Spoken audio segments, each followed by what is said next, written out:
Well, the second last radio survey of the year was out this week. Our co-host James Manning from Mediaweek has been going over the numbers. And James, this time we're just going to look at the biggest changes that we saw in the survey. Sure. Starting with Sydney. Start with Sydney, yep. 2GB lost a bit of audience there, but they've got a bit to spare, those guys. So they go up, they go down a little, but they're still well in leadership. Triple M did well, second successive good rise at the Grill Team breakfast up there to the highest it's been for quite a while. And Triple M brand doing very nicely, as we'll see in other markets. Let's have a look at Melbourne. Yep, Nova was a big improver there, up 8%, doing very well. Again, most major talk stations were down in all their respective markets, but then they all sort of lead by quite a bit. So 3W's got plenty to spare, and they had a big jump last survey.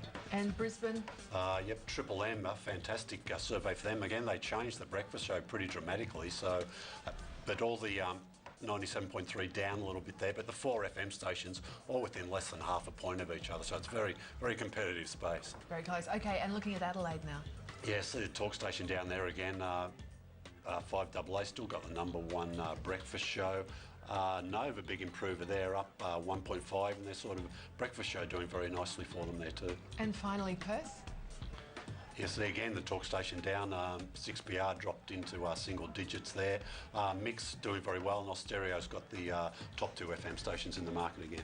Now, interesting too that the former Austereo boss, Michael Anderson, has been appointed to look at the Fairfax Radio City stations now that the company's hanging on to those. Yeah, interesting is when we had Greg Highwood on the show, we said to him, you know, what happens if you don't get a good figure? And he said to us, look, we'll hang on to him. That's exactly what they did. So I think the staff are quite relieved to know that, look, the group's staying together, at least for the time being. So yeah, Michael Anderson will join the sort of management team, if you like. What's he going to do? Well, TUE will be a bit of a focus. You know, there are, and he'll probably be supporting the GM there, Tim McDermott. You know, year one of a 3-year plan that Tim's got going, so they'll probably, you know, they might tweak that a little bit and but push on with it, I would imagine. Not a lot else wrong in the network, really. I mean, you know, a bit of tweaking maybe in Brisbane and Perth. You know, nothing wrong with the Melbourne numbers though.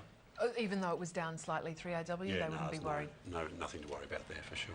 Just wanted to ask you too about another story that we've been hearing about. Jono and Dano, the Classic Hits Drive team, are going to be no more. Yeah, ARN will be out looking for a new drive show. So it's an interesting one because MCM packaged that program for ARN, a syndication company that usually make programming for like off-peak times, if you like, evenings, weekends. It's sort of unusual to have someone do your drive show. So I'm guessing ARN might come up with something that they'll sort of own completely. Let's just have a look at the print space. ACB Magazines has sold 11 titles in Asia and got $45 million well. Yeah. So that'll help the Nine Entertainment Company debt, I guess. That'll probably go towards that.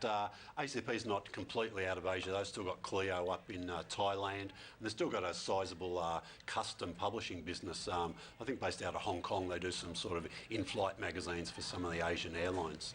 All right, and looking at Vogue Australia, it's joined the growing band of magazines releasing iPad apps. Yep, it's not a complete magazine though. It's just like a special mini edition, if you like, of the Vogue brand, pretty much like they did in the USA. So it's sort of dipping their toe, I guess, into that sort of iPad app space and seeing sort of what sort of response they get. And there's a new editor for the smh.com.au. Yeah, Darren Goods is moving across from the, I think he was deputy editor of the Daily Paper. So I think the Fairfax sort of strengthening the connection, if you like, between the digital, the website of the newspaper, which has often been quite separate to what was going on at the newspaper. So I think, you know, Jack Matthews looking after all that and those metro divisions, they will really want to see some you know, cohesion there between the two. Now, this is the first week that we've seen the newly expanded The Project on 10, replacing the George Negus Current Affairs show. James, you've been looking over the ratings now, obviously only a few nights, but you've compared them with how the 7pm Project, as it was, and the George Negus show were faring in the past 10 weeks. Yeah, so we've only got a couple of nights, so you wouldn't be making any long-term projections on this. But the show, it's doing more than Negus was in the first half hour, but the overall average for the program is down a bit. So, you know, early days, they're not brilliant numbers, but then it's a definite improvement on what Negus was doing after 6:30. And we've been hearing a lot of commentary about the salaries being paid to 10 executives. Well, particularly the programming boss, David Mott. I think his pay rise was doubled to and his overall package is 1.2 million now from what we've been reading. This, I guess, he's crucial to 10's strategy going forward. Is it fair, that kind of pay package? Well, I don't know. I mean, but Lachlan Murdoch thinks, you know, look, to keep what he thinks are the best executives, you need to pay them the market rate. It's not a good look, I guess. The information comes out when they're sort of under a bit of pressure in the market. But you know, he likes to keep it in perspective. As we mentioned last week. Look, you know, we've been outrating 9 in you know 7 through till 10:30. So you know, it's not as bad as it could be. All right, let's just have a quick look at the ratings, and these, of course, for week 44, free-to-air first there, and we can see Packed to the Rafters. If we just turn the page, Packed to the Rafters that was in the top spot, followed by 7 News Sunday in second, and the X Factor Tuesday coming in at third place. And just turning the page there, the last episode of Packed to the Rafters for the year too. Beauty and the Geek for 7 at number 6, and the Celebrity Apprentice for 9 doing well as well. Doing very well. And let's have a look at subscription TV for week 44 and the Rugby World Cup. Obviously a big win of those figures now coming through, sure. And Australia Next Top Model as well. Last 2 episodes of that 7 series.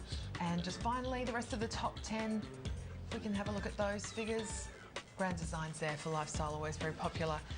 Now, just looking at the Kim Kardashian scramble, media outlets trying to get an exclusive, a lot of them claiming that they did get an exclusive interview with her. Who was the first? Well, I think the first to air was officially Angela Bishop, and got in just ahead of the others, Kyle and Jackie O second, and the Sunrise. But the Sunrise said they had the first live interview, so they all had their own little niches of their sort of own world exclusives. But yeah, some amazing press scenes on Kim Down Under, incredible stuff, and I think it'll certainly help won't hurt the ratings of E.